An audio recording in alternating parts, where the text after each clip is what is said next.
welcome to Cosplay in the Kitchen. I'm standing a little bit further away from the camera, and one of the problems with doing cosplay in the kitchen is it's quite echoey in here. So apologies if the sound isn't great. I'm going to try and fix it in post, but we'll see what happens. And today I'm reviewing something that is a little bit different in that it's not strictly a cosplay piece, but it's costume inspired, and it's something I've wanted to own for a very, very long time. So anyone who knows me socially and sees me outside the costume knows that I freaking love film jackets. I always try and wear a jacket from a film I love. My go-to for years has been Indiana Jones. I always wear the Indiana Jones leather jacket. I own a couple of other ones. I own a Top Gun one, I own a Wolverine one. I own one that Rory wears in Doctor Who, which is actually a weird coincidence because I owned it before he wore it as a costume piece, but still. And I just love wearing jackets from stuff that I like.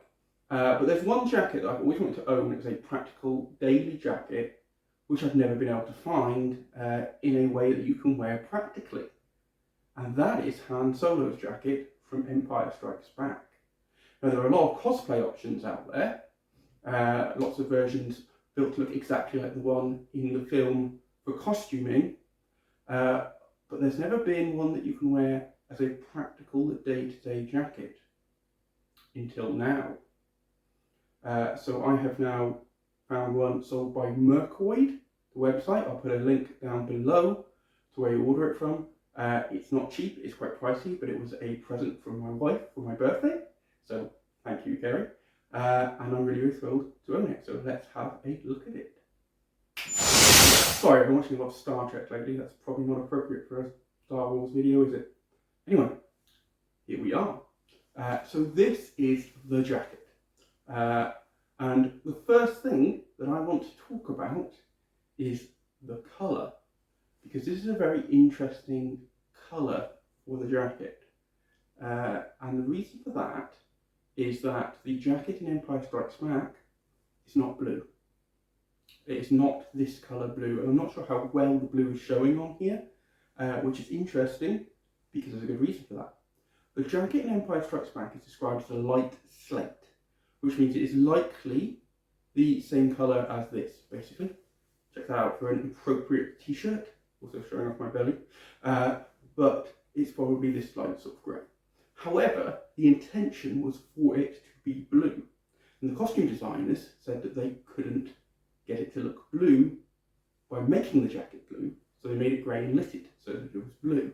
You can see all this in the Star Wars Original Trilogy Costumes book. Again, I will put a reference to the costume designer name in the quote down below because I haven't got it to hand.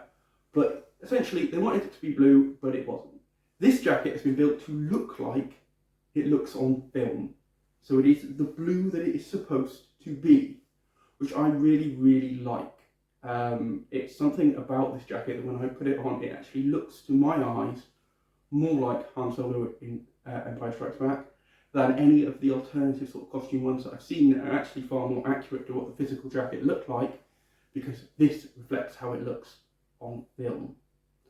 So let's start off with that, just establishing, yes, the colour is wrong to the garment if you look at the physical jacket itself behind the scenes, but it does to me look like it looks on film. The second thing to notice about this, and the hardcore Star Wars costumers will probably recognise this almost straight away, is that it has a zip. Now, zips just don't seem to exist in Star Wars. In fact, George Lucas genuinely disliked any fastenings showing. There are a couple of minor exceptions if you go looking around trawling at costumes of extras, some of the more modern costumes, but essentially he didn't want any fastenings to show, which is fine for a costume. However, I want to wear this jacket daily. I want to wear it as a day-to-day jacket, out and about.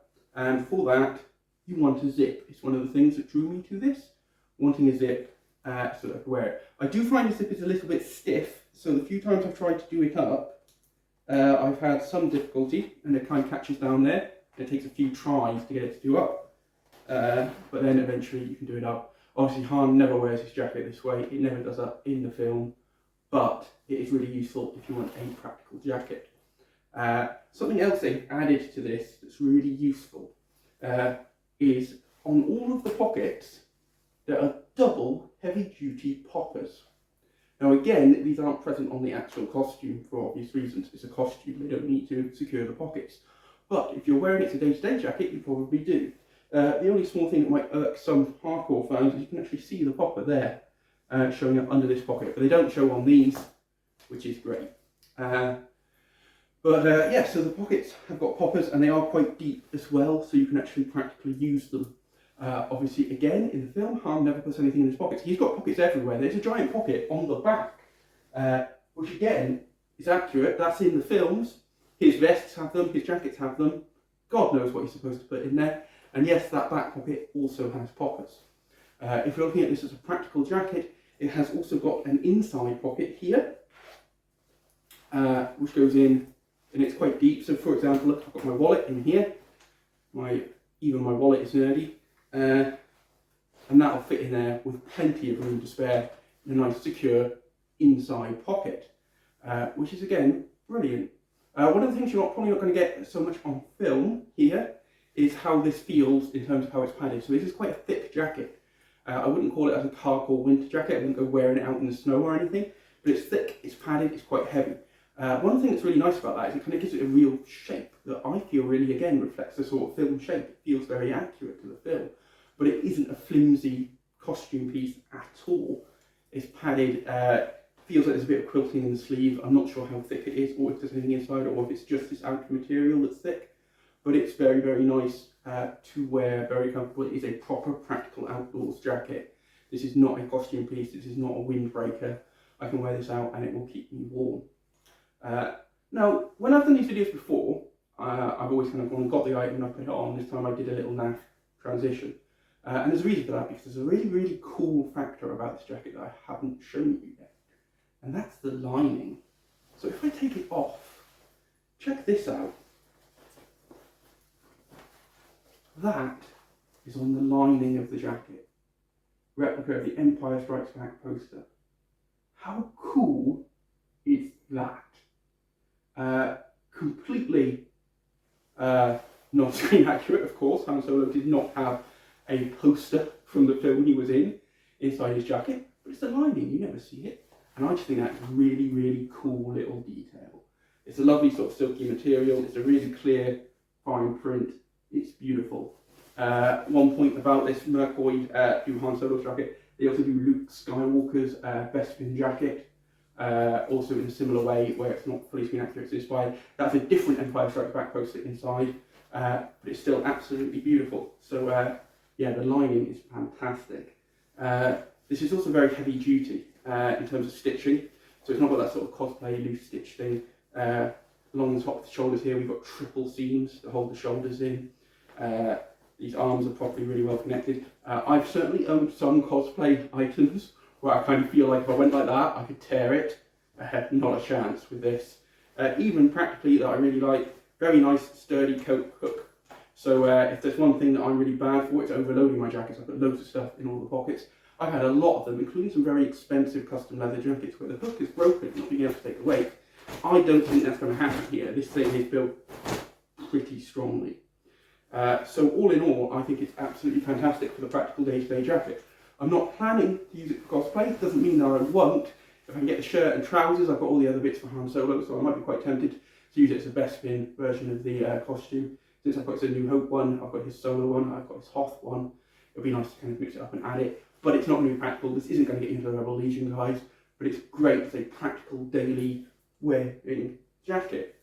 So that's from Mercoid. Again, I will put the link down below. I will also put a link to a slightly more expensive alternative that I found if you're looking for a practical wearing jacket that I haven't got, haven't been able to review, but the Bradford Exchange, of all people, do a replica of the jacket as well. That one is £160, which puts it at £50 more expensive than this one.